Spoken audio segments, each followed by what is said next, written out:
한국교회는 민족의 슬픔과 고통을 짊어지고 역사의 길을 함께 걸어왔어요. 그때마다 교회는 결의의 희망이었습니다. 따라서 짧은 시간 동안 우리나라 곳곳에 교회가 설 수 있었고 사람들은 이 교회를 바라보면서 가슴에 희망을 품었습니다. 비록 예수 그리스도를 믿지 않는 사람들까지라도 교회와 십자가를 보면서 우리 민족이 나아갈 길에 대한 희망을 가슴에 새겼었다는 거예요. 이것이 민족의 고난과 함께하며 얻게 된 우리 한국교회의 면류관입니다. 면류관이라는 건 고관 대작의 영광을 얻었을 때 그 머리에 쓰는 존엄하고도 영예로운 관입니다. 예수님께서는 우리가 요즘 새벽에도 상고하는 이 요한계시록에서 특별히 7교회의 편지를 보내는데 여기 빌라델비아 교회에 면류관을 주시고 하나님 성전의 기둥이 되게 할 것이다. 이 약속의 말씀을 주고 계셔요. 이 빌라델비아 교회는 그리스도의 말씀을 지키고 그의 이름을 배반치 않음으로써 칭찬을 받고 있어요. 계시록의 7교회 가운데 서머나 교회와 함께 책망 없이 칭찬만 받은 유일한 교회가 바로 빌라델비아 교회입니다. 이 시대의 한국교회는 빌라델비아 교회처럼 면류관을 빼앗기지 않을 수 있을 것인지, 결의의 고난을 함께 짊어지고 면류관을 얻었던 한국교회를 지금의 사람들은 과연 어떻게 생각하고 바라보고 있을까요? 희망과 영광이 사라져버리고 이제는 손가락질 받고 비판의 대상으로 변질되고만 그 까닭은 도대체 무엇일까요? 하나님의 은혜는 이 땅에 더 크게 내려오고 있는데 우리 그리스도인들은 어찌하여 이 귀한 면류관을 빼앗길 위기에 처해 있는지 우리가 오늘 말씀을 통해 그 원인을 함께 밝혀보려고 합니다. 오늘은 제80주년을 맞는 광복절 기념주일입니다. 그래서 여러분도 혹시 뉴스 속에서 잠깐 보셨나 모르겠지만 AI 작업으로 우리 순국선열 대표적인 10분을 복원해내서 그분들이 우리에게 주시는 귀한 모습을 영상으로 잠깐 한번 보도록 할게요.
제 마음에 안 드는 거는 이 대단한 어른들을 순위로 매겼다는 게 좀 마음에 안 들긴 해도 그만큼 소중한 우리의 자산, 우리의 자랑스러운 어르신들입니다. 너무 감사하죠.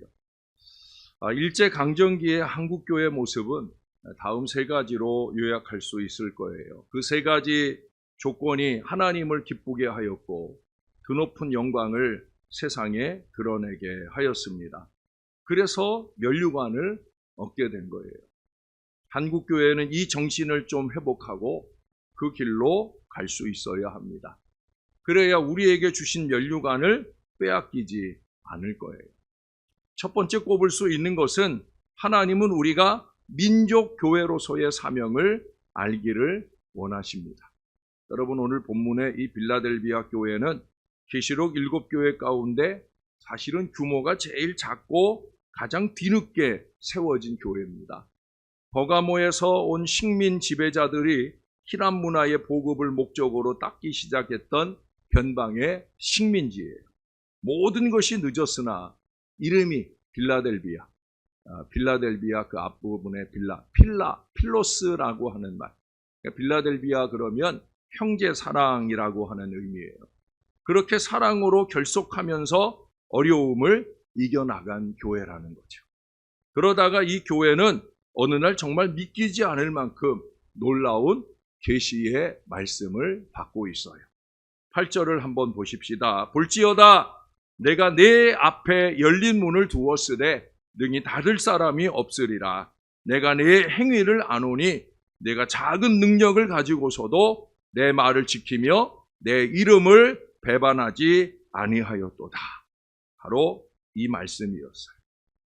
규모가 작아서 작은 능력이라고 하는 지적을 받긴 했으나 열린 문이라고 하는 무한한 은혜를 약속받고 있어요. 예수님께서 자신을 가리켜 문이라 하셨으므로 이 교회는 그리스도로 인하여 열린 구원을 받고 생명의 양식을 얻게 되었다는 거예요. 요한복음 10장 9절에 말씀하잖아요. 내가 문이니 누구든지 나로 말미암아 들어가면 구원을 받고 또는 들어가며 나오며 꼴을 얻으리라. 마치 빌라델비아 같았던 동방의 식민지 한국은 좁은 땅에 가난한 백성이 살아가고 있었고 복음을 받아들인 그 시기도 매우 늦었습니다. 일본의 식민 지배 야욕이 노골적으로 드러나고 있던 때 비로소 복음이 들어오고 교회가 생겨나기 시작합니다. 그러나 주님께서는 한국 교회를 이 빌라델비아 교회처럼 사랑하셔서 우리 앞에 열린 문을 두셨다는 거예요. 특별히 민족교회로서의 그 능력을 열어주셨습니다.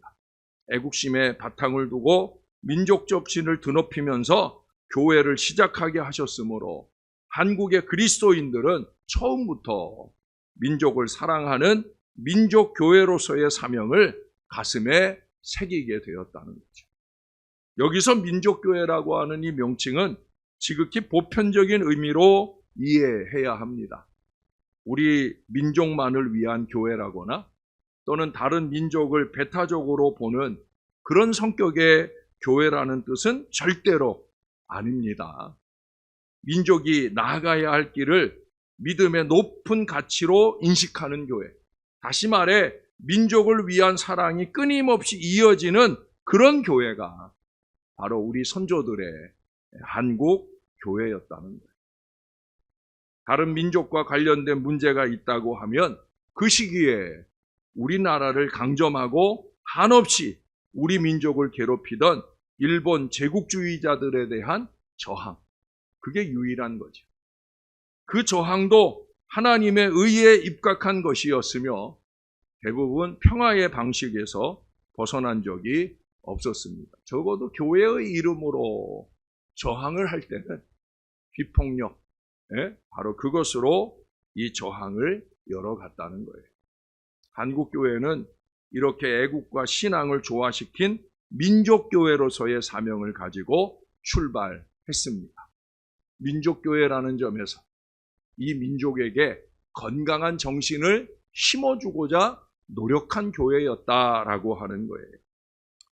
제가 사실은 오늘 설교를 금요일 저녁까지 함께 하려고 준비를 했는데 또 애매해가지고, 그래서 오늘 주일에만 전하고 금요일엔 다른 말씀으로 전하려고 준비를 나눠봤어요. 그래서 많이 줄였는데, 그래도 이제 꼭 해드려야 될 얘기 하나가, 초기 교회에 미담들이 많지만 뿌리 깊은 양반과 천민의 차별을 없앤 평등 사상 실현의 사례가 있었습니다. 잘 알려진 얘기인데, 김제 금산교회에서 실제로 있었던 일입니다.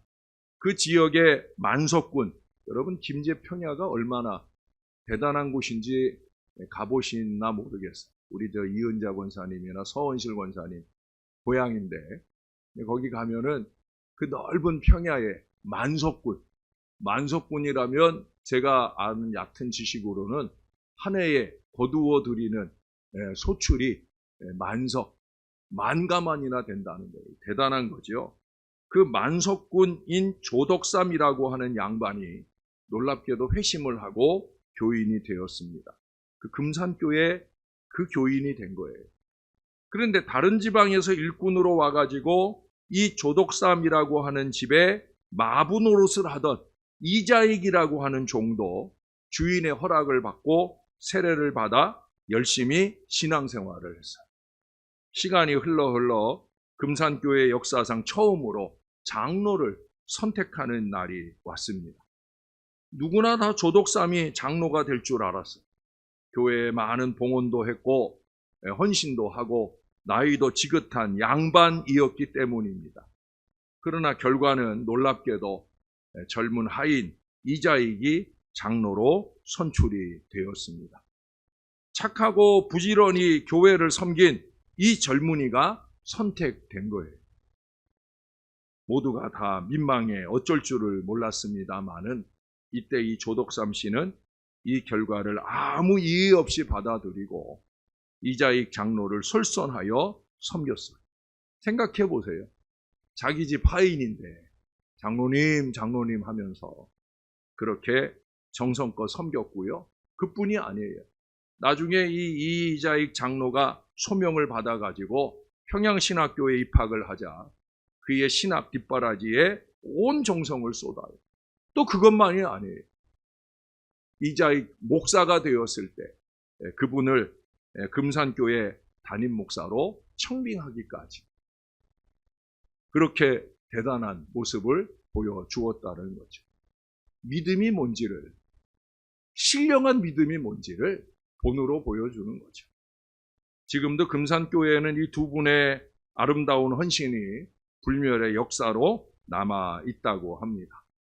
열린 문 앞에서 우리나라의 고질적 병폐인 이 반상의 차별까지 자취를 감추게 되었다는 거예요. 일본 제국주의의 무단 정치가 계속되자 사회적으로 큰 소용돌이가 밀려왔습니다. 요원의 불길처럼 타오르기 시작한 항일 저항 운동이 교회를 중심으로 퍼져나가게 됩니다. 나라와 교회가 마치 한 몸처럼 긴밀했으므로 그래서 한국을 강점한 일제는 민족교회를 그대로 둘 수가 없었습니다. 그들은 전국적으로 이루어진 이 교회 조직을 무너뜨리려고 애를 썼고 민족의 가슴에 새겨진 신앙심을 지워버리고자 교회를 중심으로 갖가지 박해를 멈추지 않았습니다. 나라와 교회는 이렇게 하나가 되어 핍박을 받았습니다. 주님께서는 교회와 민족을 구별 없이 사랑한 한국의 그리스도인들에게 면류관을 씌워 주실 수밖에 없었다는 거죠. 두 번째로 하나님은 우리가 새 예루살렘을 이룬 성령 운동을 기억하라고 말씀하고 있어요. 여러분, 오늘의 본문 말씀에는 빌라델비아 교회를 새 예루살렘이라는 새 이름으로 기록할 것이라 하는 계시의 말씀이 나와요. 12절입니다. 우리 같이 한번 읽어볼까요? 시작. 이기는 자는 내 하나님 성전의 기둥이 되게 하리니 그가 결코 다시 나가지 아니하리라. 내가 하나님의 이름과 하나님의 성 곧 하늘에서 내 하나님께로부터 내려오는 새 예루살렘의 이름과 나의 새 이름을 그의 위에 기록하리라. 할렐루야! 얼마나 대단한 축복의 말씀이에요. 새 예루살렘은 영원한 하나님의 성을 가리키며 거기에 기록된다 하는 것은 하나님 나라의 시민권을 얻게 된다는 말이에요. 온갖 어려움을 이기고 믿음을 지켰던 빌라델비아 교회는 새 예루살렘에서 하나님의 백성이 될 약속을 받고 있는 거예요. 여러분, 한국교회의 경건을 앞세운 큰 부흥운동이 일어났어요. 교회가 정치와 문화의 이 변화만을 강조한 게 아니라 성령 강림의 역사를 동반하면서 개인 영혼을 구원하는 길을 찾게 되었다는 거예요. 내가 요즘 자주 얘기하는 살찌는 교회가 아니라 신령해지고 자라나는 교회가 되는 것. 바로 그 희망이 초기 교회에 있었다라고 하는 거예요. 전국 곳곳에서 죄를 회개하는 성령 집회가 열리고 이 부흥의 횃불은 원산, 서울, 목포를 거쳐서 평양에서 절정을 이루게 됩니다. 1907년에 집회에서는 죄를 고백하는 기도가 천지를 진동했고 그 찬송은 폭포소리 같으며 성령의 역사가 화산처럼 폭파했어요. 민경배 교수의 한국 기독교에 사는 그 현장의 모습을 이렇게 기록합니다. 런던 타임즈의 기사를 보면 밖에서부터 흠뻑 밀어닥치는 강대한 힘의 임재에 압도당했다고 한다. 교인들은 눈물과 감격으로 밤새워 기도하기 시작했고 그 감동의 경륜은 며칠을 계속했다. 통성기도의 음성은 신비로운 조화와 여운을 가지고 있었으며 통회의 울음은 서름의 폭발이기보다는 성령의 임재에 압도되는 넘치는 영혼의 찬양의 물결 같았다. 그때의 그 기사들을 제가 꼽아서 다 읽자고 하면 끝이 없어요. 놀라운 성령의 강력한 은혜가 회개의 역사를 이루고 성령의 충만한 역사를 이루는 대단한 일이 이루어졌다는 거예요. 이것이 바로 세계의 교회사에 기록된 한국교회 대부흥운동의 열기였어요. 그래서 이 현장이었던 평양은 뭐라고요? 새 예루살렘. 새 예루살렘이라고 하는 이름을 얻게 되었고요. 그 뜨거움을 함께 나눈 이 한반도 전체가 동방의 이스라엘이 되었더라 하는 사실이에요. 여러분, 한국교회는 서양에서 일어난 그 어떤 대각성 운동을 능가하는 영혼의 변화를 불러왔고 특히 절제의 모범을 보이면서 윤리적인 삶을 선도했습니다. 교회의 영향으로 말미암아 우리나라의 고질적인 병폐였던 축첩 제도가 없어지고요. 금주운동이 활발하게 일어났었다는 거예요. 지금도 교회가 금주 금연하는 운동은 바로 이때 성령의 충만함을 받은 그 마음과 감동으로 교회 안에 세상 안에 갱신의 역사를 이루는데 쓰임받았다는 거예요. 이 역시 빼앗기지 않을 한국교회의 면류관이었다라고 하는 거예요. 세 번째로 하나님은 우리 민족이 신사참배라고 하는 이 시험을 이긴 민족임을 알게 하십니다. 빌라델비아 교회는 이른바 사탄의 회당으로 인해 큰 시험을 받았어요. 사탄의 무리는 거짓을 앞세워 그리스도의 교회를 시련 속에 몰아넣었습니다. 그러나 빌라델비아의 교인들은 인내로서 그 시험의 때를 이겨냅니다. 대부분 많은 교회들의 시험은 거짓말하는 자들로 통해서 일어납니다. 옛날이나 지금이나 마찬가지. 전 그래서 거짓말하는 사람들이 싫어요. 크거나 작거나 간에 거짓말이 쉬운 사람들을 언제나 저는 경계합니다. 여러분 여기 9절 10절을 한번 보세요. 보라, 사탄의 회당 곧 자칭 유대인이라 하나 그렇지 아니하고 거짓말하는 자들 중에서 며칠 내게 주어 그들로 와서 네 발 앞에 절하게 하고 내가 너를 사랑하는 줄을 알게 하리라. 네가 나의 인내의 말씀을 지켰은즉 내가 또한 너를 지켜 시험의 때를 면하게 하리니 이는 장차 온 세상에 임하여 땅에 거하는 자들을 시험할 때라. 여러분, 이 말씀에서 교회에 엄청난 시련이 있었으나 교인들이 인내로서 그 시련을 이겨냈다 하는 것을 우리들에게 가르쳐 줍니다. 한국 교회를 향한 일제의 박해가 절정에 이르렀어요. 그 중에 대표적인 게 바로 신사참배죠.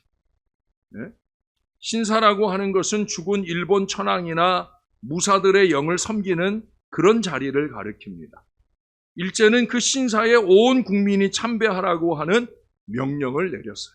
악명 높은 신사참배 강요였어요.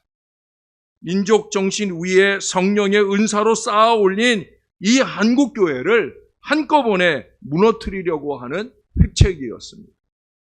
민족을 와해시키려고 하는 잔인한 일제의 계획은 시시각각 교회를 압박해왔어요. 견디기 힘든 시간이 흘러갑니다.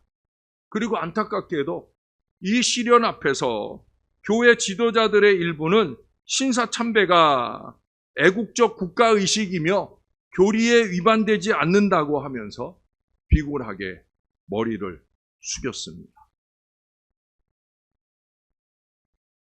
아주 많이 부끄러운 면류관을 받은 한국교회가 가진 그 안타까운 역사의 하나죠.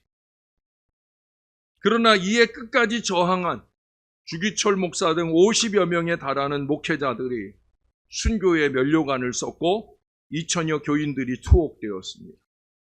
평양신학교를 비롯한 많은 기독교 학교들이 폐쇄를 당했고 200여 교회가 강제로 문을 닫아야 했습니다.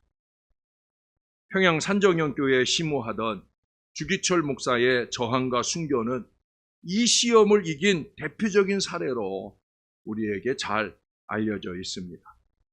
그는 4차례에 걸쳐서 투옥되었고요.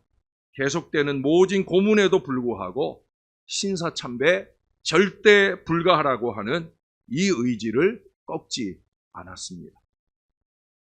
이분이 마지막 투옥되어 순교하기 전에 감사하게도 그가 섬기는 산정형 교회에서 마지막 설교일 줄 몰랐던 마지막 설교를 하게 되는데 설교의 제목이 오중에 나의 기도예요.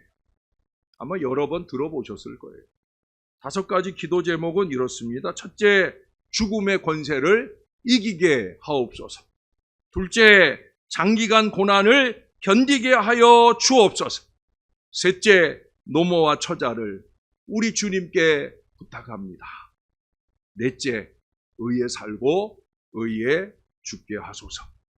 다섯째, 내 영혼을 주님께 부탁합니다. 이미 그의 기도 제목 속에서 그분의 순교는 준비되어지고 있었다라고 여겨지는 내용들입니다. 그런데 이 설교 중에 비통한 시 형식으로 하나님께 드린 기도와 탄식이 듣는 이의 가슴을 울리고 나아가 한국교회의 굳은 의지를 새겨놓은 불멸의 구절이 되어집니다. 그 어른의 그 처절한 음성으로 들려드릴 수는 없지만 그래도 최대한 제가 한번 읽어드릴게요. 못합니다. 그리스도의 신부는 다른 신에게 정절을 깨트리지 못합니다. 그리스도의 신부는 신사에 절하지 못합니다. 이 몸이 어려서부터 예수 안에서 자랐고 예수께 헌신하기로 10번, 100번 맹세했습니다. 예수의 이름으로 밥 얻어먹고 영광을 받다가 하나님의 계명이 깨어지고 예수의 이름이 땅에 떨어지게 된 오늘, 이 몸이 어찌 구구도생이 말이 됩니까? 아, 내 주 예수의 이름이 땅에 떨어지는구나. 평양아, 예의 동방 내 예루살렘아, 대동강아 1100세에 흘러가며 나와 함께 울자. 드리리다 드리리다 이 목숨이나마 우리 주님께 드리리다 하는 내용들이 이 밖에도 신앙의 정절을 지킨 우리 한국교회의 일꾼들, 선진들이 많이 있습니다. 그 귀중한 믿음의 면류관들로 인하여 우리나라와 한국교회는 하나님께서 주신 광복에 큰 기쁨을 얻게 되었습니다. 광복의 면류관을 얻은 지 지금 80년이 지났는데 우리는 한국교회 일꾼으로서 이 영광의 관을 지금 지키고 있어요. 영이 각성한 사람이라면 그게 목회자이든 평신도이든 이 면류관을 지킬 간절한 마음으로 세 가지 면류관 정신들을 가슴에 새기고 또 새겨야 된다는 거예요. 하나님께서는 우리가 살아가는 땅 이 한반도에 큰 은혜를 내려주시고 교회의 부흥을 이루도록 하셨습니다. 비록 복음을 받아들인 시간은 늦었고 일제의 식민지가 되어버린 땅이었지만 계시록의 여러 교회 중에서 빌라델비아에 내리신 이 은총을 예비하게 해주셨다라고 하는 거예요. 광복 80년입니다. 지금의 한국교회는 어디에 있습니까? 어떤 모습으로 서 있는지 냉철하게 한번 살펴보아야 할 때입니다. 우리 민족이 함께 나아가야 할 길 위에 교회의 모습이 과연 잘 보이고 있습니까? 평화와 통일의 과제를 선도해야 할 자리에 지금 한국 민족교회는 그 존재가 없어 보이기까지 선도하기는커녕 협력해야 할 위치에서도 그 역할이 미미하기만 합니다. 기껏 협력한다는 게 그저 뇌물이나 갖다 바치고 권력과 야합하려고 하는 어리석음이나 보이곤 합니다. 최근에 여러분도 뉴스를 통해 들으실 거예요. 그 S건설이라고 하는 그 건설의 회장이 장로예요. 네? 장로가 돼가지고 뇌물이나 갖다 바치고 자식놈 잘되게 하겠다고 아부나하고 지금 그 회사가 사실은 그 회사가 그렇게 큰 기업이 되기까지는 교회 건축을 통해서 된 거예요. 네, 우리 교회 내놓으라, 우리나라에 내놓으라 하는 큰 교회들을 이 서희건설이 많이 건축을 했어요. 저도 교회 건축할 때 그 서희건설 이름을 그때부터 알았어요. 그렇게 하나님 은혜로 건강하게 세워진 교회 건설회사라면은 그 회사를 운영하는 방식도 제대로 잘 해야지. 지금 그 회사가 한 80% 이상 투자를 모으고 진행하고 있는 사업 중에 하나가 지주택 사업입니다. 저는 세상 일은 잘 모르지만 이 지주택 사업이 지금 문을 닫아가고 있어요. 왜? 서민들의 주택 마련의 희망을 무너뜨리는 거의 사기에 가까운 사업이기 때문에 교회 장로가 운영하는 기업이 온갖 거짓과 술수로 그렇게 서민들을 갉아먹고 있다라고 하는 것. 그러니까 그 끝이 보일 수밖에 없는 거예요. 안타까운 일이죠. 여러분, 우리가 정신을 바짝 차려야 됩니다. 개인이고 공동체고 다 마찬가지예요. 우리가 다시 온 결의의 사랑을 받는 그런 교회가 되어야 된다는 거예요. 민족의 앞길을 인도하고 제시하는 민족교회로서의 위치 회복이 필요합니다. 개인 구원을 강조하다 보니까 민족과 함께하는 발걸음이 무뎌진 것이 아닌가 해석하는 그런 목소리도 있어요. 이념 갈등에 치우치다 보니까 이게 불신 우상에 치우친 그런 모습까지도 그걸 그냥 용인하고 타협하는 모습들을 보이기도 합니다. 그건 아닌데. 여러분 잊지 말아야 됩니다. 신앙은 신앙이고 성령의 충만함, 신령함은 신령함으로 남아 있어야 되는 거예요. 회개와 거듭난 성령 충만은 무엇보다도 중요한 신앙의 기반인 것입니다. 우리는 서양의 대각성 운동보다 더 뜨거운 새 예루살렘의 대부흥 운동을 거쳤던 믿음의 후예들입니다. 그 순수한 열기가 왜 식어버렸을까요? 진정으로 거듭난 성도는 민족에 대한 소망과 사랑을 더 강렬하게 발산합니다. 이 두 가지는 서로 배타적이거나 충돌하는 요소가 아니라는 것. 은혜를 받는 일이나 민족을 사랑하고 희망을 주는 일이나 이거는 함께 있으면서 우리 하나님의 영광을 높이는 그런 구실을 합니다. 사랑하는 여러분, 살찌는 교회가 아니라 잘하는 교회, 신령한 교회를 추구하는 저의 목회가 여러분 한 분 한 분의 가슴 속에서도 뜨거워져야 된다는 거예요. 네? 저를 따라서 한번 해보십시다. 은혜 받자. 은혜 받자. 은혜 받아야 돼요. 한국교회가 민족의 희망이 되는 민족교회가 될 수 있었던 가장 으뜸 비결은 은혜 받은 거예요. 은혜 받은 거. 은혜 받으면 제정신이 나고요. 제정신으로 사는 삶이 달라지고요. 삶이 달라지면 함께하는 가족이나 지역에나 희망을 줄 수 있는 건강한 성도, 건강한 교회가 될 줄로 믿습니다. 광복절 기념주일이 한국교회 각성의 계기가 되었으면 좋겠어요. 아니, 한국교회는 차치하고라도 저와 여러분이 섬기는 우리 신월제일교회, 또 우리 모두가 각성하는 계기가 되면 좋겠어요. 우리가 일제강점기라고 하는 어려운 조건 아래서도 초기 한국교회의 자랑스러운 기초를 마련한 그 역사를 가지고 있어요. 교회의 주인이신 예수 그리스도께서 이미 한국교회에 면류관을 주셨다니까요. 지금 우리의 잘못으로 이 영광을 잃어버려서는 안 됩니다. 곧 우리에게 임하실 우리 주님의 말씀을 귀 기울여 들어야 됩니다. 11절 말씀을 보세요.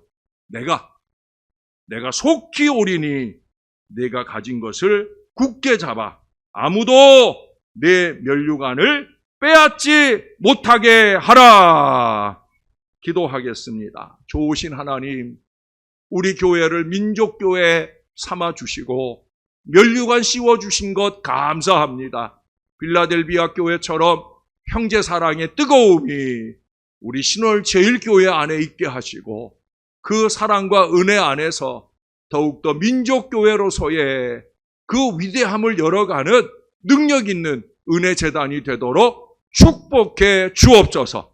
우리 먼저 각성하고 한국교회를 갱신해가며 주님이 원하는 교회, 주님이 원하는 목회자, 주님이 원하는 성도로서의 거룩한 면류관을 꼭 지켜낼 수 있게 은혜 베풀어 주시옵소서. 우리의 구주 되시는 예수님 이름으로 기도합니다. 아멘.